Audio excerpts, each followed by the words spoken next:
Welcome back to the weekly sneaker review. This week, we're pretty much all Nike for the entire list. From the Nike SB to the Nike Foamposite to the Nike Air Max, we've got you covered Nike-wise. I am your host, Jacques Slade, and this is the weekly review.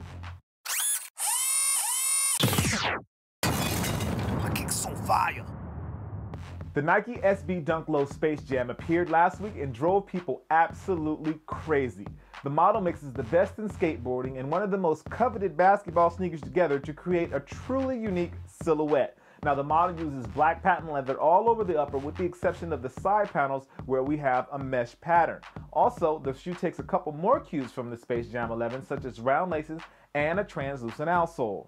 The best part, the shoe is set to release in May, just in time for the summer. With that said, let's move on to number 4.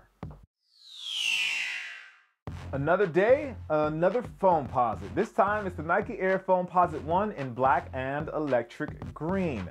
Now, this one lacks the Pro moniker, so there is no big Nike swoosh on the side panel. However, there is a miniature version tinted in electric green on the lace stays.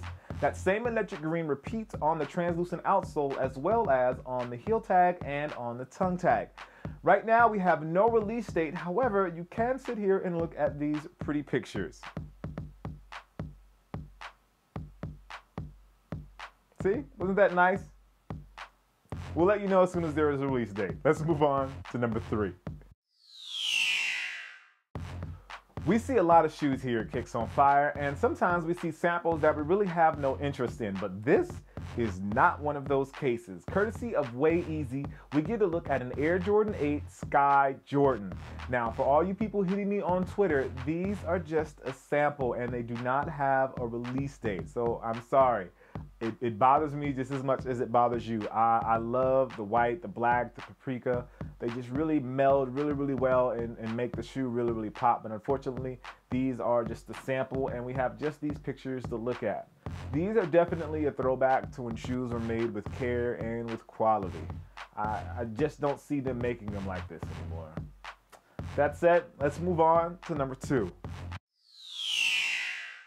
We try to keep the grade school sizes to a minimum on the weekly review. However, when it came to the Nike Air Griffey Max 1, we figured we would make an exception. Sporting a black and white colorway, the model was mostly black on the upper with white on the lace stays and on the ankle strap.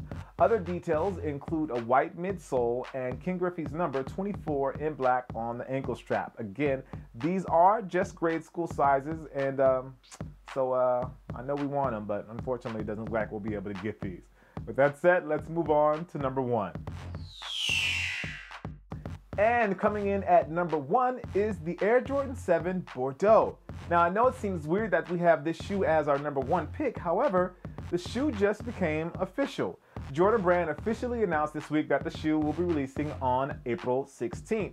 Now, for those of you who are opposed to calendars, that's this weekend. Yes, Jordan Brand decided to wait a week before the release to actually confirm the date, which we thought was confirmed for however long we've been reporting that date.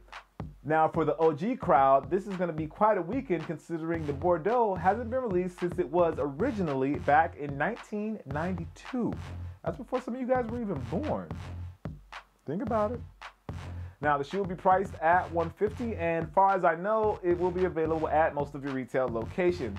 As a side note, Footaction is holding some midnight releases, and I'll put that information down in the description. I will personally be out at the Footaction at Westfield Plaza, or the Fox Hills Mall is what we call it, there for the midnight release this Friday. So if you're there, let's say hello, and give me a shout out, and I'll holler back. All that stuff is chatted up on Twitter and all that good randomness. Well, with that said, let's move on to my personal pick. For my personal pick this week, I'm going to go with the Air Jordan 1 Call of Duty. Now, I don't have a lot of time to talk about them, but you guys seen them, and I'll put a link to them in the description. But big shout out to Ruben Montez, who designed the shoes. They're definitely hot. And as a player of Call of Duty, I can definitely appreciate them. So with that said, I really want to get to your responses from last week's question about what was the first shoe you paid for with your own money. And I got a lot of really great responses, and I'm going to go through a few of them right now. If you guys just give me a quick second. I have one here from the Nasty 4 Dog, and his response is, I bought a pair of Nike Air Flights and they were an ugly maroon color, but I didn't care because it was my money. I was in the 4th grade and I saved every dollar I got for those. We have another one here. This is from the Kid for Life. First pair of kicks I bought on my own was in 9th grade. I had a job at McDonald's making like $5.15 an hour. I used my first check to buy Aqua 8s. I even paid my mother to use her car to camp out for them. Money well spent. I still have those tucked away. I have another one here, and I'm gonna read a couple of them here because I really love these stories you guys wrote. This is from account 505051. I saved up for about half a year with my monthly allowance I got for doing household chores. I finally copped my first pair of Mr. Pac-Man Dunk Highs after watching YouTube reviews and seeing pictures of them online. Although they aren't the most expensive pair out there, it was my most worthwhile because of the process of getting them. Then I have another one here from, I think it's Kaonye, Kaonye. I can still remember the first pair of shoes that I ever paid for with my own money. I was working as a cashier at my first job in a supermarket that summer. That summer I saved up and bought a pair of Indigo 14s along with some Bread Trunners from Footaction. They weren't necessarily heat by sneakerhead standards, but I sported and balled in those shoes proudly. Those were the good old days when folks bought shoes that they wanted and could afford, or not sometimes, and wore them not afraid of a crease. Shake my head. And I kind of echo those statements about wearing shoes. People wear your shoes. Some people don't wear them. They just like to keep them in the box. So shout out to Kaonye, I believe that's how you say your name. I also reached out to a couple of my online friends just to get some feedback from them about some of their favorite shoes. And Franelations, I hit up Franelations asking him to give me a story or tell me about the first shoes that he bought.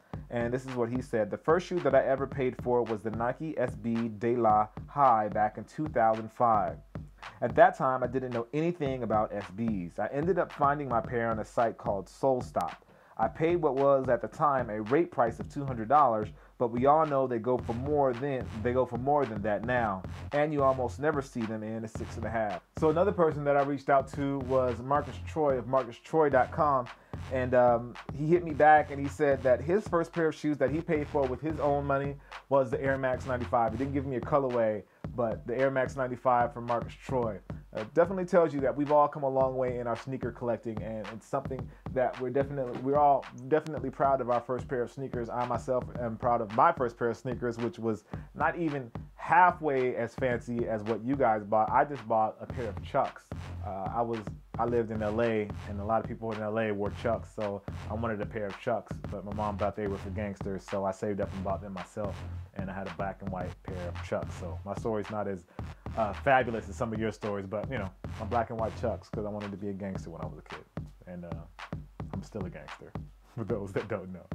Well, that is the end of the weekly review. I am your host, Jacques Slade. As always, I appreciate you. If you enjoyed these videos, don't forget to hit the subscribe button. And if Twitter and Facebook is your thing, then I will put that information down in the description.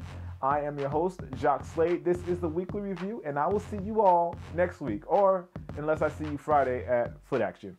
Peace.